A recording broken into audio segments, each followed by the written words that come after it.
Donc moi je suis Madame Morin, Suzanne, parce qu'on est deux dans l'avenue de Paris, côte à côte en plus. Avenue de Paris, et puis je suis la présidente de l'association Mieux Vivre au Roule. Donc moi c'est Henri Strenaer, je suis aussi habitant de l'avenue de Paris.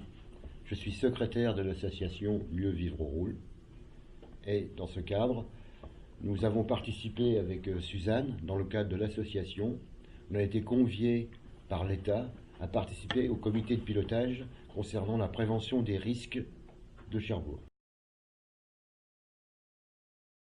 Alors, il faut savoir que l'avenue de Paris est une zone un peu particulière, c'est-à-dire qu'elle est victime de deux phénomènes.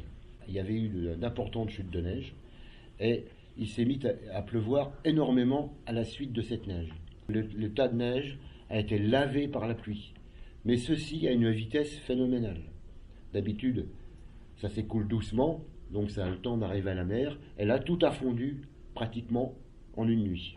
Il n'y a pas que la divette, il y a ce qu'on appelle les phénomènes de concomitance entre les phénomènes de marée et les phénomènes de divette. Et c'est une double influence qu'il y a, qui se situe à peu près jusqu'au pont François Ier. Vous savez où il se situe, le pont François Ier? Là où il y a la ligne de chemin de fer. Où il y a la ligne de chemin de fer. La rue. Il y a un passage à niveau là, et il y a un pont. Et ben, entre ce pont et la sortie qui se trouve dans le port de la divette, il y a un phénomène de marée. C'est-à-dire, ce qui se passe, c'est que les marées montent et descendent. Si vous regardez bien la divette quand vous passez, elle n'est jamais au même niveau. Elle fluctue en fonction du niveau des marées. D'accord? Plus ce phénomène de pluie abondante a fait que le cumul des deux ont monté très très vite sur l'avenue de Paris. Il faut savoir que la divette, quand même, où elle arrive à l'avenue de Paris, il y a des petits affluents un peu partout. Et il y a un phénomène temporel, je dirais, il y a des endroits où ça pleut, beaucoup plus haut, ça vient du côté des Pieux, tout ça, ça arrive. Il y a des petits affluents qui viennent gonfler la divette. Et il y a des phénomènes de temps, c'est-à-dire que 6 heures après, ça se propage, par exemple. Donc ce phénomène constituant a fait que ça a dépassé largement ce qu'ils appellent une crue centenale. Alors centenale, ça ne veut pas dire tous les 100 ans, ça veut dire une probabilité de 1 sur 100. Ça peut arriver.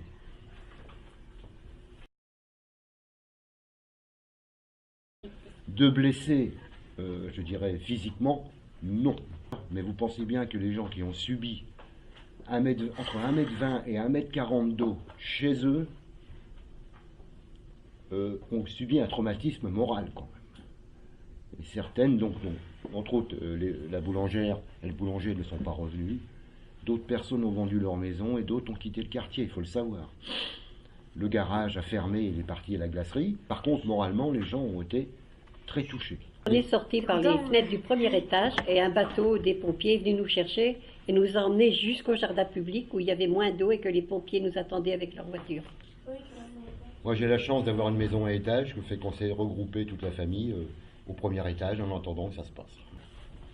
Première chose que j'ai faite, moi, dès que les pompiers sont arrivés, j'ai coupé l'électricité de la maison, au disjoncteur principal. Parce que je rappelle que l'eau, l'électricité, ça fait pas bon ménage. C'est assez dangereux. Moi, quand j'ai été prévenue, l'eau était déjà à la 4e marche de mon escalier, donc il n'y avait plus d'électricité. La chaudière était renversée, donc il n'y avait plus, ça sentait le gaz, mais elle était en sécurité. Plus de chauffage, donc moi je suis partie de chez moi. Elle a dû quitter son logement pendant 11 mois. Le temps d'une part, parce que ce qu'il faut savoir que quand vous êtes inondé comme ça, même si ça reste que 5-6 heures l'eau, tout s'imprègne. Les murs. Bon, je ne vous parle pas du mobilier, moi, tout mon rez-de-chaussée, c'est-à-dire cuisine, salle, arrière-cuisine, chaufferie, tout était noyé sous l'eau. Vous voyez? Et là, j'ai tout perdu. Hein. J'ai rien récupéré. Tout perdu. Donc il y a la perte, effectivement, des biens, et il y a la perte des souvenirs aussi. Vous avez des photos, des choses comme ça qui ont disparu. C'est ce qui marque bien souvent les gens. Ça a commencé à 7h, 7h30. Enfin, oui, moi j'étais prévenu à 7h15, mais bon... Quand j'ai vu, ça a duré jusqu'à 13h avant que ça commence à se retirer. À voir la décrue. Alors quelque chose d'amusant, c'est que les canards, ben, ils étaient dans le milieu de la nuit de Paris, en train de flotter, en train de s'amuser. Les pompiers nous ont recommandé, surtout, vous ne sortez pas, parce qu'en plus, dans l'eau, il y a ce qu'on appelle les encombrants, des bouts de bois, des bouts de bûches, tout flotte, y compris les voitures. Les voitures, on voyait certaines, on voyait plus que l'antenne. Oui, oui, oui. Il y a eu beaucoup de dégâts matériels.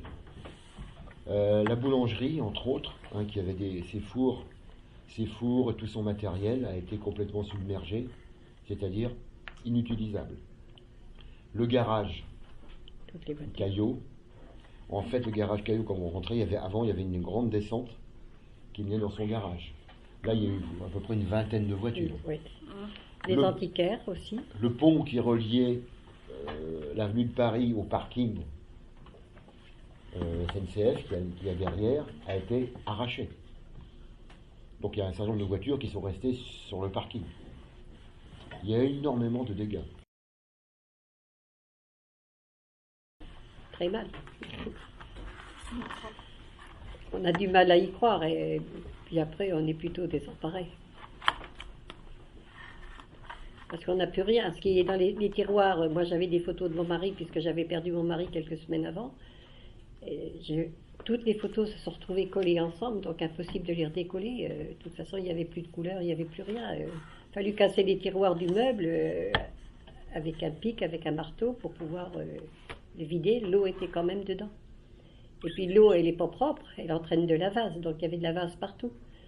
Dans la vaisselle, dans tout, parce que ça ouvre les portes, et puis tout tombe. Au-delà des dégâts, je dirais, matériels, sur lesquels on peut mettre un coup, un prix, si vous voulez. Il y a les dégâts, effectivement, un peu plus personnels, comme l'a expliqué Suzanne, les souvenirs, les photos, où les gens sont très attachés, et ça, c'est irremplaçable, quoi. Ça n'a pas de valeur pécuniaire, par contre, c'est une grande valeur pour les personnes. On a attendu la décrue, avant de pouvoir redescendre, comme moi, au rez-de-chaussée, de voir l'ampleur des dégâts. J'avais un grand frigo, le fait de l'eau l'a fait basculer, tout était ventré, les congèles ventrés, les chaises flottaient, on voit flotter mon canapé. Et attention, dites-vous une chose, c'est pas de l'eau propre, hein, c'est de l'eau boueuse, qui est mélangée aussi avec les égouts, avec des encombrants, vous trouvez un tas de choses dans cette eau. Après, une fois la décrue, on constate les dégâts, on a un peu perdu, hein. Donc comme plus personne n'a d'électricité, parce qu'il faut savoir que le transformateur EDF avait sauté aussi, parce que les rails ont été noyés, et y compris le transformateur. Donc dans le quartier, il n'y avait plus d'électricité. Il faut savoir qu'on était en hiver, et l'après-midi, je peux vous dire que le 5, le 6, il faisait pas très chaud. Là, on commence à ranger un peu ce qu'on peut sauver, on regarde l'ampleur des dégâts, et puis dès le lendemain, on s'est mis à nettoyer. Nettoyer. Parce que l'eau, ça laisse beaucoup de boue.